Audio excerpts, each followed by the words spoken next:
Hi అండి, welcome to Manvi vlogs. మా దాంట్లో చాలా రోజులకు కలిస్తే ఏడుస్తారనమాట. ఏంటి సంతోషపడతారు కానీ ఏడుస్తారా అని అనుకుంటున్నారా? అవును, ఏడుస్తారు. అది కూడా సాంగ్ పాడుకుంటూ. దాన్నే మా భాషలో డావలో అంటారు.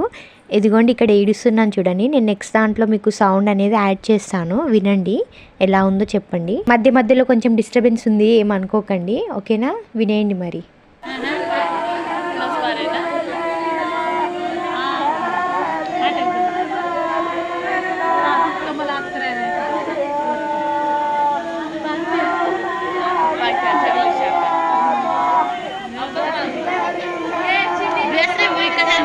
ఏంది అట్లా అరుస్తున్నారని మాత్రం అనుకోకండి, అది అలాగే ఉంటుంది. నిజం చెప్పాలంటే వాళ్ళు ఏడుస్తున్న ట్యూన్ని మనం కరెక్ట్గా విన్నామంటే మన కళ్ళలో కూడా వాటర్ వస్తాయి అనమాట. అంత మీనింగ్ ఉంటుంది అందులో.